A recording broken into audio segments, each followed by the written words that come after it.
Okay, good afternoon. Small technical difficulty, but got it fixed. A little late today in the launch, but glad to be here. This is Breck to the Future, and we are talking about another Civic Signal today. As a reminder, the Civic Signal series is essentially I'm taking a concept, a thought, an idea that I have. I'm leveraging Grok and ChatGPT's deep research and deep search capabilities to put together a report that I'm guiding. I'm not taking credit for the content as it's being cited by other sources, but the whole point in this is to put together an episode about a topic that I have some interest in and relay that out here. So, why this episode, this particular Civic Signal is a little different than the future ones that you'll hear is because this is pulled from last week, or I'm sorry, 2 weeks ago when we did the civilizational drag episode. I pulled out one of those topics that I wanted to touch on in a little greater depth. So today's episode is titled and about the $400 emergency that is holding our civilization back. Also, as a quick note, we have a special guest with us here today. You won't see him on camera until he wakes from his nap, but we have the namesake, Breck, in the room with me. So we'll see if he pays us a visit. All right, now let's dig into this episode here. So imagine this. Your car, it breaks down. It's a $400 fix. No big deal, right? But the problem is, for nearly 4 out of every 10 Americans in this country, that $400 is actually a financial cliff. One flat tire, one ER visit, one unforeseen act or action or inconvenience, and suddenly their world is starting to spiral. So again, want to welcome you to the episode here. Traditionally, we're going to spotlight builders that are tackling systemic issues, but today is a civil civic episode, and we are going to talk about why many in this country can't afford a $400 emergency. We also want to talk about who's fighting to change that. So let's start with a statistic that is really haunting me, and that is that 37% of Americans cannot cover a $400 emergency with either cash on hand or savings. And this is all per the Federal Reserve's latest data. Um, 37% of Americans, that's tens of millions of people in the United States. A decade ago, it was 50%. And yeah, progress, sure, you could say that, but it's stalled since 2022. So why is a small $400 shock, like why is that such a big deal to so many people? Well, it's not just the money, it's a cascade of things going on in one's life. So let's take, for example, we'll call him Paycheck Pete, right? He's a delivery driver. He's part of the gig economy. Currently, he's earning $45,000. He's middle class on paper, but he's got no savings. So if his radiator blows, that's $800. Uh, at this moment, his credit cards are at 24% interest. Next month, he's going to be behind on his utilities. I mean, one emergency that snowballs into overdraft fees, collection calls, and ultimately stress. And this is not good for Paycheck Pete. But Pete's not alone. I mean, this fragility, it's not random. It's generational. Um, Everywhere throughout the United States, people are struggling. Is there a racial component to it? The data does suggest that there is. We see, black families have a 43% chance of struggling with $400, whereas 70% of white families can cover it. Young adults, parents, rural folks, they're all hit harder. And why is that? Well, it would appear that part of our system is rigged against them. So, let's unpack that. Um, so why are we here? How did we get to this cliff? Well, it's not laziness. Let's squash that myth despite things that we're seeing lately. Wages have barely budged in 40 years. But on the flip side, housing, healthcare, and educational costs have skyrocketed. Pew Research today says that wages that we're seeing have the same buying power as they did in 1980. Think about that. That's 45 years ago. Meanwhile, in that 45 years, rent has been up over 30%. Healthcare is 18% of our GDP right now. That's double of what it was in 1970. Our student debt, that college degree that millions, including myself, were impressed upon to go get, $1.77 trillion. All of these aspects of life that are a necessity, even that student debt, we were told that was a necessity, that has quickly come back to bite us in the ass. And that's very tough to manage when today's wages have the same buying power as 45 years ago. That's a problem. And then there's, this idea of a safety net, or frankly, lack thereof.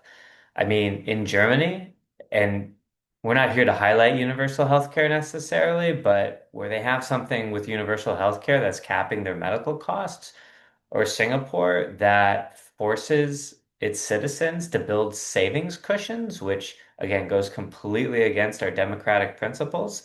It's still a concept that might have some relevance today. Our current patchwork, it's leaving gaps for the American citizens, and it's not good.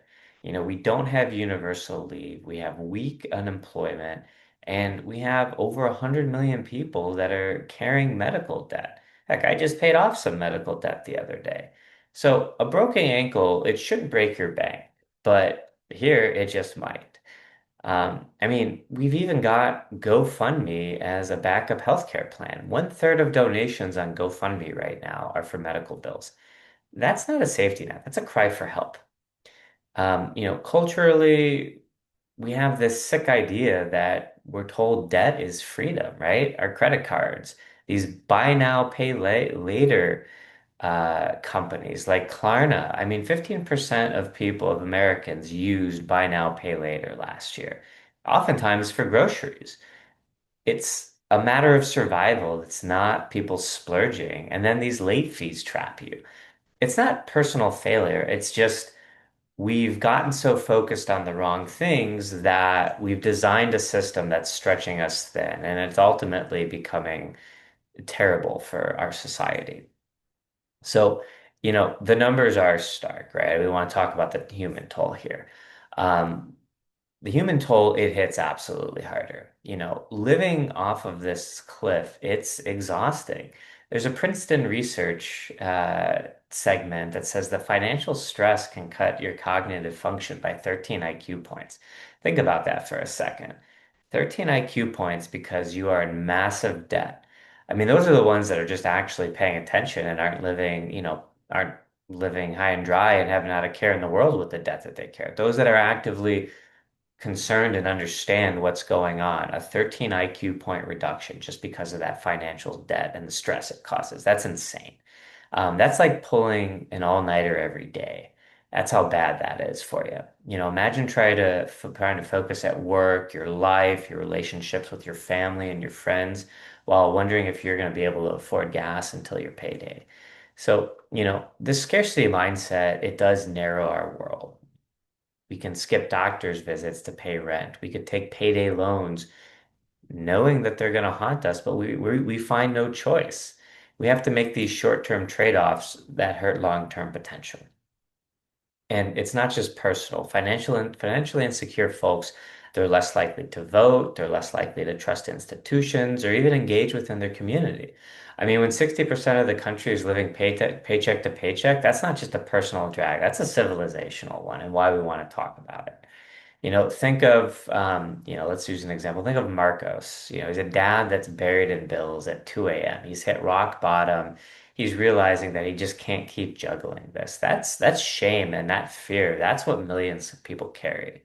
But Marcos has eventually found hope, and so can we. And th as I said earlier in the episode, this does hit a little close to me. I've brushed off of that cliff too. I had a stable job, but my debt, it crept up. I had tens of thousands of dollars in college education that I still had not paid off. A decision that I did make, but there's definitely cause for concern that we are entrusting 18-year-olds with loans for an education that they don't even know what they want to do. Um, in addition to the student loan debt, I was living a lifestyle and a day-to-day that I think when I finally was in a position to start making decisions, I had over $10,000 worth of credit card debt. But I was very lucky. I was lucky enough that I could move back home and regroup.